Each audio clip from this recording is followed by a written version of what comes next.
Hello बच्चों, welcome back to the channel. एक नई वीडियो में आपका फिर से स्वागत है। आज की वीडियो में हम कक्षा 4 के हिंदी का एक पार्ट पढ़ने जा रहे हैं जिसका नाम है पढ़क्कू की सूझ। तो ये एक कविता है जिसे रामधारी सिंह दिनकर जी ने लिखा है।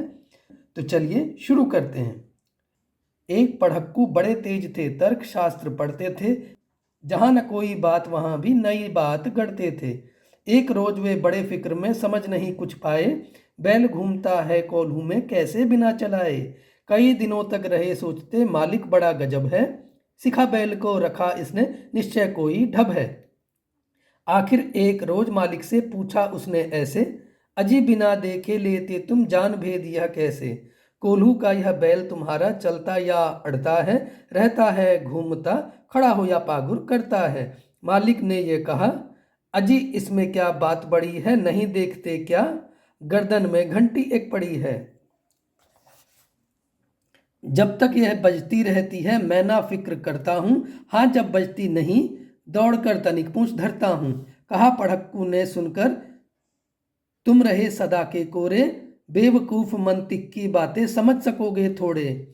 अगर किसी दिन बैल तुम्हारा सोच समझ अड़ जाए, चले नहीं बस खड़ा खड़ा, गर्दन को खूब हिलाए। घंटी टुन टुन खूब बजेगी, तुम ना पास आओगे, मगर बूंद भर तेल सांझ तक भी क्या तुम पाओगे। मालिक थोड़ा हंसा और बोला कि पढ़क्कू जाओ, सीखा है यह ज्ञान जहाँ पर वहीं इसे फैलाओ। यहाँ सभी कुछ ठीक ठाक है, यह केवल माया है, बैल हमारा नहीं अभी तक मंतिक पढ़ पाया है।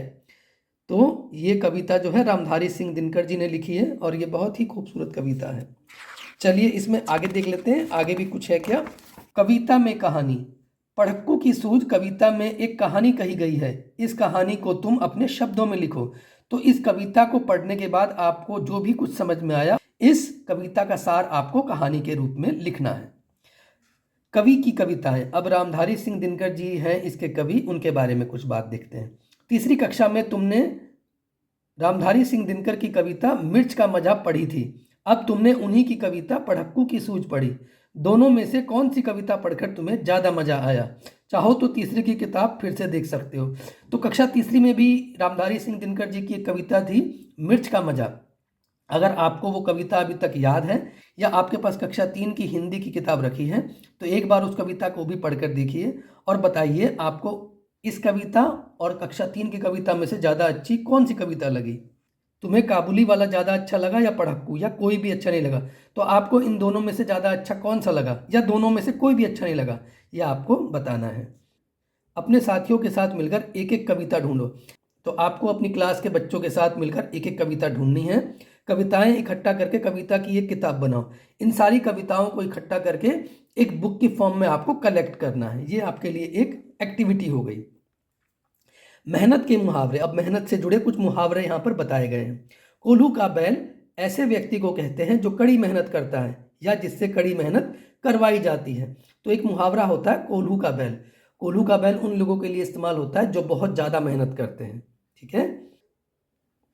मेहनत और कोशिश से जुड़े कुछ और मुहावरे नीचे लिखे हैं, इनका वाक्यों में इस्तेमाल करो। तो नीचे कुछ मुहावरे और दिए गए हैं जो मेहनत और कोशिश से ही जुड़े हैं, आपको इनका वाक्य बनाना है। दिन रात एक करना। दिन रात एक करना होता है बहुत मेहनत करना। परीक्षा में अच्छे नंबर लाने के लिए उसने दिन रात एक कर दिया, ये एक वाक्य बन गया। ठीक है। दूसरा देखिए, पसीना बहाना। इसका मतलब होता है बहुत मेहनत करना। तो क्रिकेट मैच जीतने के लिए भारतीय खिलाड़ियों ने बहुत पसीना बहाया, ये इसका वाक्य हो गया।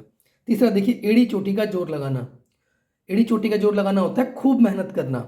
अपनी कक्षा में टॉप करने के लिए उसने एड़ी चोटी का जोर लगाया, तो ये एक तीसरा वाक्य हो गया। आगे देख लेते हैं। पढ़क्कू। पढ़क्कू का नाम पढ़क्कू क्यों पड़ा होगा? तो आप बताइए कि पढ़क्कू का नाम पढ़क्कू क्यों पड़ा होगा? क्योंकि पढ़क्कू खाली किताबें बातें ही जानता था, इसीलिए उसका नाम पढ़क्कू पड़ा होगा, या फिर वो दिन रात किताबों में ही घुसा रहता होगा, इसलिए उसका नाम पढ़क्कू पड़ा होगा। आपको क्या लगता है, ये आप नीचे चाहें तो कमेंट बॉक्स में लिखकर मुझे बता सकते हैं।